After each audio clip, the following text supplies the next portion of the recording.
Student, आज हम लोग स्टडी करेंगे ज्योग्राफी का 4th चैप्टर एग्रीकल्चर के बारे में। एग्रीकल्चर जैसे कोई नई बात नहीं है। हम लोग ये जानते हैं कि ये खेती अरसे से हमारे पौराणिक काल से ही, प्राचीन समय से ही ऐसा होते आ रहा है। और ये जो एग्रीकल्चर शब्द बना है वो लैटिन वर्ड के 2 शब्द से बना हुआ है, एग्री और कल्चर। एग्री का मतलब होता है लैंड और कल्चर का मतलब होता है कल्टीवेशन। जहाँ तक इंडिया का बात है, लगभग 2/3 जनसंख्या भारत की डिपेंडेंट होती है फुल्ली एग्रीकल्चर पर। यानी कि हम ऐसा कह सकते हैं लगभग 125 करोड़ लोग और 13 करोड़ जानवर इंडिया में एग्रीकल्चर पर डिपेंड करते हैं। प्राचीन काल से ही मनुष्य अपने भोजन की आवश्यकता की पूर्ति के लिए खेती बाड़ी करते आ रहा है। एग्रीकल्चर को ओल्ड स्टेज और ओल्ड इकोनॉमिक एक्टिविटी के साथ साथ इसके टाइप्स को हम डिस्क्राइब करते हैं। इसमें मुख्य रूप से जो फिजिकल इन्वायरमेंट हो, टेक्नोलॉजिकल नॉलेज हो और सोशियो कल्चर प्रैक्टिसेस हो, उस आधार पर इसको डिवाइड किया गया। तो सबसे पहला आता है इसमें प्रिमिटिव सब्सिस्टेंस फार्मिंग। जैसा कि प्रिमिटिव से स्पष्ट है, प्रिमिटिव मतलब ये काफ़ी पुरानी पद्धति है। ये स्मॉल स्केल फार्मिंग होगा। ये इसमें डिपेंडेंट होंगे लोग मौसम के हाल पर कि खेती किया जाए या नहीं किया जाए। इस टाइप के फार्मिंग जो डिपेंड करते हैं वो फुल्ली मानसून सीजन पर डिपेंड करता है और मिट्टी की प्राकृतिक उर्वरता जो होती है, फर्टिलिटी जो होती है, उस पर ये डिपेंड करता है। ठीक है, इसको स्लैश एंड बर्न एग्रीकल्चर भी कहा जाता है। इसमें क्या होता है कि जब फार्मर भूमि के एक भाग को क्लियर करके उस पर खेती करते हैं तो एक बार प्रोडक्शन के बाद उस जगह की फर्टिलिटी जो है वो डिस्ट्रॉय हो जाती है। तो वो क्या करते हैं, उसको छोड़ करके फिर दूसरे जगह पर शिफ्ट हो जाते हैं। इसमें जो मुख्य रूप से टूल्स यूज होते हैं वो खुरपी होता है, कुदाल होता है। ठीक है, इस तरह से छोटे छोटे और पौराणिक उपकरण जो है वो यूज होते हैं। और लेबर के तौर पर परिवार के सदस्य और कम्युनिटी लेबर जो है वो इसमें भाग लेते हैं। और दूसरी बात यह है कि ये सिर्फ एक परिवार को चलाने के लिए खेती की जाती है। यानी कि इस तरह की खेती जो है वो उससे सिर्फ एक परिवार का भोजन भरण पोषण हो सकता है। ठीक है, अब हम देख सकते हैं कि इस तरह का खेती जो है वो कहाँ होता है। इस टाइप के फार्मिंग हमारे देश में मुख्य रूप से नॉर्थ ईस्टर्न स्टेट्स जैसे कि मेघालय, असम, मिजोरम, नागालैंड में होगा। ठीक, अलग अलग नाम दिया जाता है इसको, झूमिंग कल्टीवेशन कहा जाता है। और इस झूमिंग का भी अलग अलग नाम है, जैसे मैक्सिको में मिल्पा, सेंट्रल अमेरिका में कोनुको और वेनेजुएला में रोका, ब्राज़ील मौसले। इस तरह से हम देखते हैं कि ये अलग अलग नामों से इस एग्रीकल्चरिंग एक्टिविटीज़ को जाना जाता है। इंडिया में एक कल्टीवेशन का जो प्रिमिटिव फॉर्म है वो बेबर और दहिया जो है मध्य प्रदेश में, पोडू और पेंडा जो है वो आंध्र प्रदेश में, पामा डाबी और कोमन जो है ब्रिंगा ओडिशा में, कुमारी वेस्टर्न घाट में, इस तरह से कई नामों से इस एग्रीकल्चर को जो है वो जाना जाता है। अब हम देखते हैं दूसरा आता है इंटेंसिव सब्सिस्टेंस फार्मिंग। जैसे आप देखिए इंटेंसिव है तो ये बृहद पैमाने पर होगा। इसमें कई तरह के परिवार इसमें सम्मिलित होते हैं। इसका आउटकम काफ़ी हाई होता है। ये कई तरह के बायोकेमिकल इनपुट का भी प्रयोग करते हैं। ठीक है, अब आप देख सकते हैं कि इसमें जो खेती होगा वो बड़े पैमाने पर और बड़े समुदाय के लोगों को लिए किया जाता है। और इसमें कई तरह के समुदाय के परिवार के लोग और आसपास के समुदाय के लोग सभी मिल करके इसमें खेती करते हैं। इसमें हाई कैपिटल्स यूज होते हैं। ठीक, अब देखिएगा कि ये जो है, लेकिन इसमें दिक्कत क्या है कि परिवार के उत्तराधिकारी के बीच जमीन के बंटवारे होने के कारण इसमें रिड्यूस्ड हो जाता है लैंड होल्डिंग कैपेसिटी। जैसे मान लीजिए कि एक परिवार, एक फादर के 2 लड़के हैं और फादर के पास जितना ज़मीन है वो नेक्स्ट जनरेशन में 2 भागों में बट जाएगा। अब उस 2 लड़के को फिर 2-2 लड़के हुए तो वो फिर जो नेक्स्ट भाग है वो बढ़ता चला जाएगा। ठीक है। अब नेक्स्ट में हम लोग जानते हैं कॉमर्शियल फार्मिंग के बारे में। इसका मेन फीचर्स जो है वो लार्ज स्केल कैपिटल्स यूज किए जाते हैं, हाई यील्डिंग कैपेसिटी का सीड यूज किया जाता है, केमिकल फर्टिलाइजर्स यूज किए जाएंगे, different kind of pesticides use किए जाएंगे। ठीक है। और जैसे राइस कॉमर्शियल क्रॉप हो गया हरियाणा और पंजाब में, लेकिन उड़ीसा में ये सब्सिस्टेंस क्रॉप है। ठीक। तो कई तरह का जहाँ पर क्षेत्र के अनुसार ये कॉमर्शियल और सब्सिस्टेंस में चेंज होते रहता है। अब देखिए बनाना प्लांटेशन जो है साउदर्न पार्ट ऑफ इंडिया में ये कॉमर्शियल क्रॉप हो गया। प्लांटेशन भी जो है ये कॉमर्शियल क्रॉप के कैटेगरी में आता है। इसमें एक सिंगल क्रॉप लार्ज स्केल पर यूज किया जाता है, उसको ग्रो कराया जाता है। Bamboo plantation north east area में ये कॉमर्शियल क्रॉप के अंतर्गत आता है। ठीक है। इस तरह से ये कॉमर्शियल 3 टाइप के मुख्य रूप से फार्मिंग होते हैं। अब आप देखिएगा क्रॉपिंग पैटर्न। क्रॉपिंग पैटर्न का मतलब हुआ कि सीजन के आधार पर क्रॉपिंग सीजन उसका क्या होगा।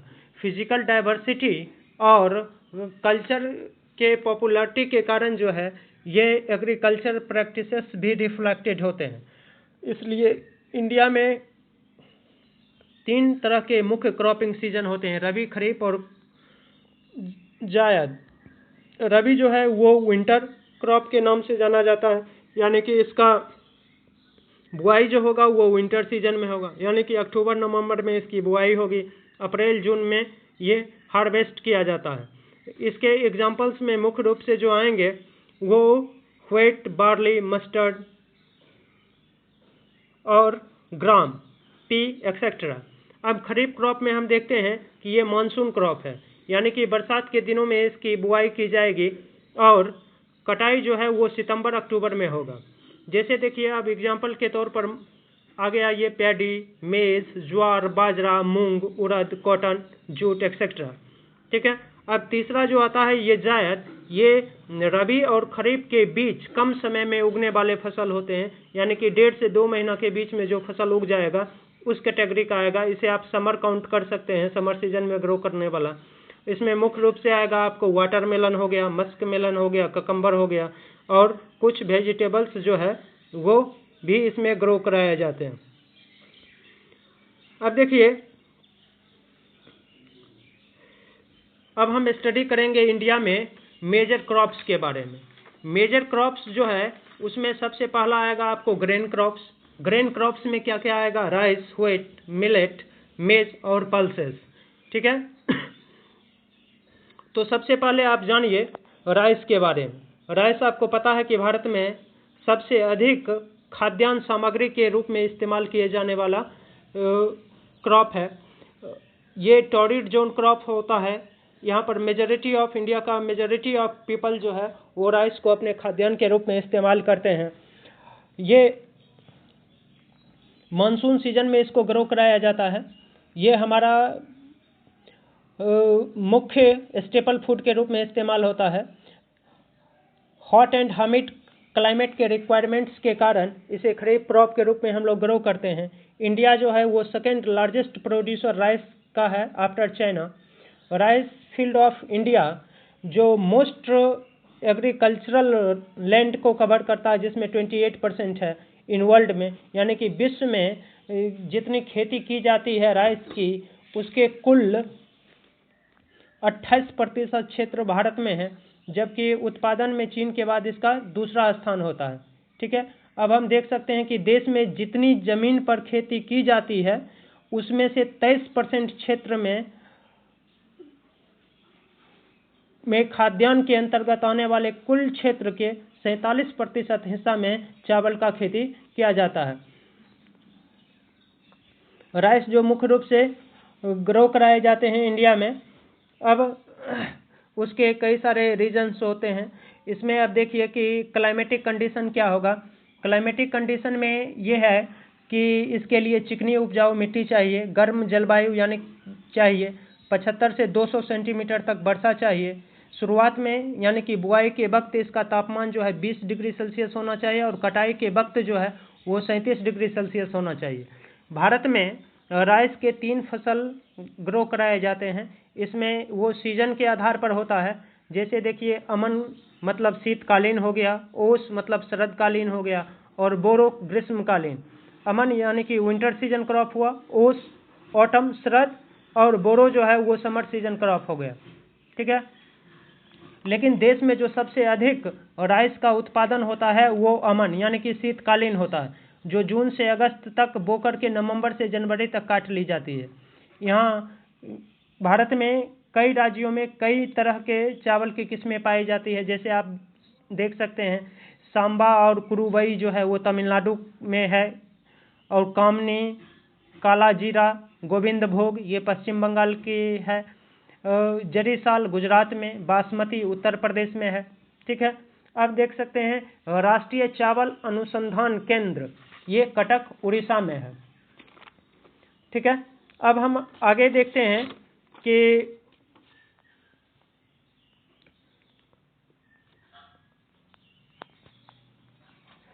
चावल की खेती भारत में जो मेजर एरिया और माइनर एरिया मैप के द्वारा आप देख सकते हैं, पर हेक्टेयर मामले में भारत में काफ़ी कम चावल का प्रोडक्शन होता है डेवलप्ड कंट्री के तुलना में। जैसे इंडिया में मात्र 1741 केजी चावल प्रति हेक्टेयर उत्पन्न होता है, जबकि जापान में ये 6240 किलोग्राम प्रति हेक्टेयर चला जाता है। इंडिया में मुख्य चावल उत्पादक राज्य जो हैं वो वेस्ट बंगाल, यूपी, आंध्र प्रदेश, पंजाब, उड़ीसा और तमिलनाडु है। वर्ल्ड में चाइना, इंडिया और इंडोनेशिया 3 दिया गया है। फर्स्ट नंबर पर चाइना है, सेकेंड नंबर पर इंडिया और थर्ड नंबर पर इंडोनेशिया आएगा। ठीक है। अब हम लोग इसके सेकेंड मोस्ट जो ग्रेन क्रॉप है, सीरियल क्रॉप, वो उसके बारे में जानते हैं। वो व्हीट है। ये भी सेकेंड मेन फूड प्रोडक्ट है इंडिया का। ठीक है। इस मामले में भी हम चाइना के बाद दूसरे स्थान पर हैं प्रोडक्शन के मामले में। ठीक। और second most important staple food के रूप में इंडिया में राइस के बाद ये यूज किया जाता है। ठीक। About 10% of total arable land and about 13% of net sown area का मतलब ये हुआ कि देश की कुल कृषि योग्य भूमि के लगभग 10% भाग पर और कुल बोए गए क्षेत्र के 13% भाग पर गेहूं की खेती की जाती है। चावल की अपेक्षा इसका प्रति हेक्टेयर उत्पादन काफ़ी ज़्यादा है। चावल आप देखे थे पहले ही कि मात्र 1741 किलोग्राम प्रति हेक्टेयर होता है, लेकिन गेहूं जो है लगभग 2770 किलोग्राम प्रति हेक्टेयर होता है। ठीक है। इसका अधिकांश खेती जो है वो कृषि के सहारे किया जाता है। इंडिया में जो हरित क्रांति हुआ उसका सबसे अधिक प्रभाव जो है गेहूं की कृषि पर ही पड़ा है, गेहूं की खेती पर ही पड़ा है। ठीक है। अब इसके लिए जो क्लाइमेटिक कंडीशन आएंगे वो क्या होंगे? इसके लिए उपजाऊ मिट्टी होना चाहिए, तो ये एलुवियल सॉइल होता है। 50 से 75 सेंटीमीटर वर्षा होना चाहिए। शुरुआत में इसका तापमान जो है यानी कि बुआई के वक्त तापमान 10 डिग्री सेल्सियस से 15 डिग्री सेल्सियस होना चाहिए और कटाई के वक्त इसका तापमान 20 से 25 डिग्री सेल्सियस होना चाहिए।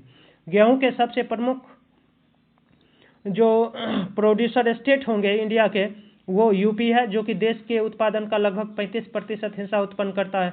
उसके बाद फिर पंजाब, हरियाणा का स्थान आता है। ठीक है। मध्य प्रदेश, राजस्थान और बिहार इसके कुछ अन्य उत्पादक राज्य हैं। तीसरा कंडीशन हम लोग जानते हैं ज्वार के बारे में, मिलेट्स के बारे में, जिसमें मिलेट्स में जो है वो क्या आएगा? ज्वार, बाजरा और रागी इसके इम्पोर्टेंट मिलेट्स हैं जो कि इंडिया में ग्रोन किए जाते हैं। इसका काफ़ी हाई न्यूट्रिशनल वैल्यू होता है और ये जो है इसको कोर्स ग्रेन के नाम से भी जाना जाता है। एग्जाम्पल के तौर पर देखिए रागी जो है इसमें आयरन, कैल्शियम और रफेज की मात्रा अत्यधिक पाई जाती है। रागी का लीडिंग प्रोड्यूसर जो है वो कर्नाटका होगा, उसके बाद तमिलनाडु, हिमाचल प्रदेश, झारखंड, उत्तराखंड, सिक्किम एक्सेट्रा। उसके बाद आता है आपका ज्वार। ये ज्वार जो है वो थर्ड मोस्ट इम्पोर्टेंट क्रॉप है एरिया और प्रोडक्शन के मामले में। रेन फेड क्रॉप है जो कि मोस्ट रूप से मोस्टली इसमें इरिगेशन की आवश्यकता होती है। ठीक है, इसका जो लीडिंग प्रोड्यूसर है वो महाराष्ट्र है, उसके बाद कर्नाटका, आंध्र प्रदेश और मध्य प्रदेश आते हैं। बाजरा की खेती जो है ये सैंडी सॉइल में और शैलो ब्लैक सॉइल में किया जाता है। राजस्थान इसका लार्जेस्ट प्रोड्यूसर है, उसके बाद उत्तर प्रदेश, महाराष्ट्र, गुजरात और हरियाणा आता है। ठीक है, अब हम लोग जानते हैं मेज के बारे में। मेज जो है, मेज का प्रयोग हम लोग दोनों फूड और फॉडर दोनों के रूप में कर सकते हैं। कुछ स्टेट जैसे बिहार है, ये रबी सीजन में भी ग्रो कराया जाता है, लेकिन एक्चुअली में ये खरीफ क्रॉप होता है। इसका क्लाइमेटिक कंडीशन क्या होगा, टेम्परेचर 21 से 27 डिग्री सेल्सियस चाहिए और रेनफॉल जो है 50 से 100 सेंटीमीटर चाहिए, और सॉइल के रूप में ओल्ड एलुवियल सॉइल का प्रयोग किया जाता है। ठीक है, अब मॉडर्न इनपुट्स के कारण, HYB सीड के प्रयोग के कारण, जो फर्टिलाइजर और इरिगेशन के कंट्रीब्यूशन के कारण इसका जो प्रोडक्शन है वो दिन ब दिन बढ़ रहा है। इसके प्रोड्यूसिंग स्टेट में जो है आंध्र प्रदेश, कर्नाटका, राजस्थान, बिहार और उत्तर प्रदेश आता है। वर्ल्ड में पहले स्थान पर यूनाइटेड स्टेट ऑफ अमेरिका है, दूसरे स्थान पर चाइना और तीसरे स्थान पर ब्राज़ील है। उसके बाद हम लोग जानते हैं पल्सेस के बारे में।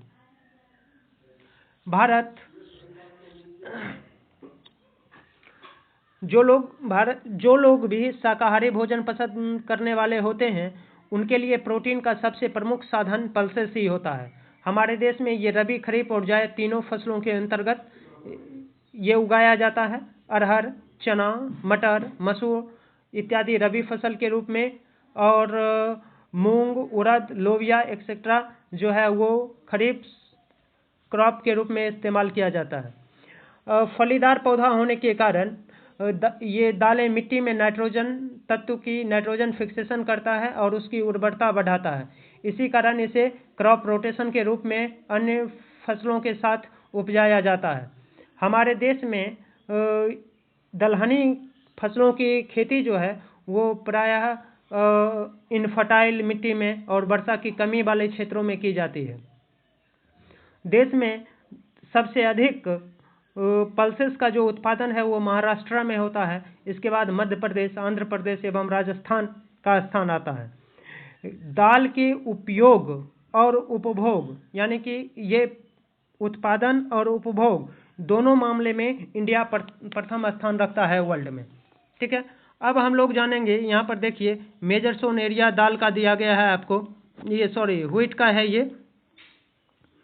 अब मैप के माध्यम से आप लोग याद रखिएगा, मैप स्किल के लिए मैप का भी एक वीडियो अपलोड किया जाएगा जिसमें ज्योग्राफी से संबंधित सारे मैप को अपलोड किया जाएगा। अब हम लोग देखते हैं वाइल्ड सीड। वाइल्ड सीड, हमारे देश में वाइल्ड सीड की खेती मुख्य रूप से अनफर्टाइल लैंड और वर्षा की कमी वाले क्षेत्रों में होता है। इंडिया जो है लार्जेस्ट प्रोड्यूसर है वाइल्ड सीड का, जो कि वर्ल्ड में 12% ऑफ टोटल क्रॉप एरिया के अंतर्गत आता है। यहाँ पर बोथ रबी और खरीफ सीजन में वाइल्ड सीड को ग्रो कराया जाता है। रबी में मस्टर्ड आते हैं, खरीफ में पीनट्स आते हैं। 6 मेजर वाइल्ड सीड्स जो है वो इंडिया में प्रोड्यूस किया जाता है, जिसमें ग्राउंड नट, कोकोनट,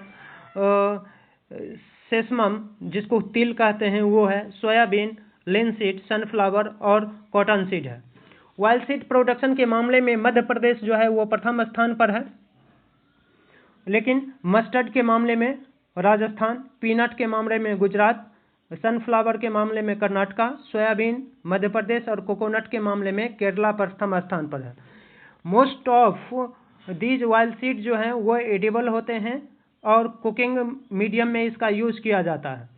कुछ और भी हैं जिसे कि रॉ मटेरियल के रूप में यूज किया जाता है, खास करके साबुन बनाने में, कॉस्मेटिक बनाने में और ऑइंटमेंट्स बनाने के लिए भी मुख्य रूप से वाइल्ड सीड का प्रयोग किया जाता है। ठीक है, अब हम लोग जानेंगे food crops other than grains, यानी कि पहले में शुगर केन आता है। ये जो है गन्ना उत्पादन, शुगर केन के उत्पादन के मामले में भारत का दूसरा स्थान है, जहां पर वर्ल्ड का लगभग 40% गन्ना उत्पादन किया जाता है।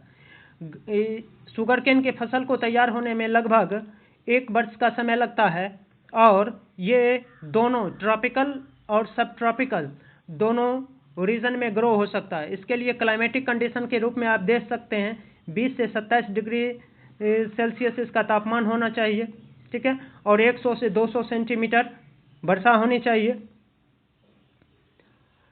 गन्ने की फसल जिस समय तैयार हो रही होती है उस समय वर्षा का अभाव काफ़ी लाभदायक होगा। जितना कम बारिश होगा फसल तैयार होने वक्त, उसमें शर्करा यानी कि ग्लूकोज की मात्रा उतनी अधिक बढ़ेगी, ठीक है। अब इंडिया जो है सेकेंड लार्जेस्ट प्रोड्यूसर है ब्राज़ील के बाद। मेन सोर्स शुगर केन से हम लोग क्या क्या प्राप्त करते हैं, शुगर, गुड़, खांडसरी और मोलासेस, ठीक। और भारत में शुगर केन उत्पन्न करने के मामले में जो स्टेट आते हैं उसमें उत्तर प्रदेश, महाराष्ट्र, तमिलनाडु, आंध्र प्रदेश, कर्नाटका प्रमुख प्रोड्यूसर है। उत्तर प्रदेश जो है अकेले 45% शुगर केन का प्रोडक्शन करता है। समुद्र तटीय कोस्टल क्लाइमेट के प्रभाव के कारण दक्षिण भारत में गन्ना का काफ़ी मोटा एवं अधिक रस वाला होता है, लेकिन मिट्टी इसके लिए अनुपयुक्त नहीं होती है, इसीलिए मुख्य रूप से उत्तर भारत में ही इसकी खेती की जा सकती है या की जाती है। अब देखिए ऑयल सीड के बारे में मैंने पहले ही आपको बता दिया है, ठीक है। अब हम देखते हैं टी कल्टीवेशन जो है एक प्लांटेशन एग्रीकल्चर का एग्जाम्पल है। भारत में 1834 ईस्वी में अंग्रेजों द्वारा चाय का उत्पादन परीक्षण के तौर पर व्यापारिक स्तर पर किया गया था और प्रेजेंट टाइम में यह भारत का प्रमुख बीवरेज क्रॉप के रूप में आता है। इसके लिए क्लाइमेटिक कंडीशन के रूप में आप देख सकते हैं 150 से 250 सेंटीमीटर वर्षा चाहिए, 24 डिग्री से 30 डिग्री सेल्सियस का तापमान होना चाहिए और इसके लिए जो सॉइल यूज होगा उसमें हरी एवं सल्फर प्रेजेंट मिट्टी होना चाहिए। यह एक लेबर प्रधान कृषि है, मतलब श्रम की अत्यधिक आवश्यकता होती है। इसमें पत्तियों की चुनाई के लिए सस्ते चीप लेबर की आवश्यकता होना चाहिए और ये वाटर लवर है, वाटर फ्लिक है, लेकिन इसमें क्या होना चाहिए, इसकी जड़ों में पानी जमा नहीं होना चाहिए। इस कारण से ही इसकी खेती पहाड़ी ढलानों पर की जाती है, जहां पर अत्यधिक वर्षा होने के बावजूद भी वहां जड़ में पानी जमा ना हो पाए। चाय के उत्पादन में असम का प्रथम स्थान है। यहीं ब्रह्मपुत्र नदी की घाटी और सुरमा नदी की घाटी में चाय की उन्नत खेती की जाती है। असम में देश के कुल उत्पादन का लगभग 50% भाग चाय का प्राप्त होता है। इसके अलावा पश्चिम बंगाल, दार्जिलिंग, कूच बिहार और जलपाईगुड़ी जिलों में, उत्तराखंड में गढ़वाल, कुमायूं, नैनीताल और अल्मोड़ा जिलों में पहाड़ी ढालों पर तथा हिमाचल प्रदेश की कुल्लू घाटी में भी चाय का उत्पादन किया जाता है। दक्षिण भारत में तमिलनाडु में सबसे अधिक चाय उत्पादन होता है। इसके अलावा केरल, कर्नाटक और महाराष्ट्र के पर्वतीय ढालों पर भी इसकी खेती की जाती है। नेक्स्ट में हम लोग जानेंगे कहवा के बारे में। वर्ल्ड के कुल कहवा उत्पादन का मात्र 4% भारत में किया जाता है, किंतु इसका स्वाद सबसे उत्तम होता है, इसीलिए विदेश में इसकी अधिक मांग रहती है। इसके लिए क्लाइमेटिक कंडीशन जो होगा वो 15 से 18 डिग्री सेल्सियस तापमान, 150 से 250 सेंटीमीटर वर्षा और पर्वतीय धरातल जहाँ पर ढाल हो, दोमट अथवा लावा से बनी हुई मिट्टी इसके लिए उपयुक्त होती है। हमारे देश में 2 प्रकार के कहवा की खेती की जाती है, अरेबिका कॉफ़ी और रोबस्टा कॉफ़ी। अरेबिका कॉफ़ी देश के कहवा के अंतर्गत आने वाले कुल क्षेत्रफल के 60% भाग पर कर्नाटक, केरल और तमिलनाडु राज्य में बोया जाता है, जबकि शेष भूमि पर रोबस्टा कहवा की खेती की जाती है। और कहवा की खेती दक्षिण भारत के पर्वतीय ढालों तक ही सीमित है। इसमें कर्नाटक प्रथम स्थान पर है, केरल तथा तमिलनाडु उसके बाद आते हैं। अब हम लोग उसके बाद देखेंगे हॉर्टिकल्चर क्रॉप्स।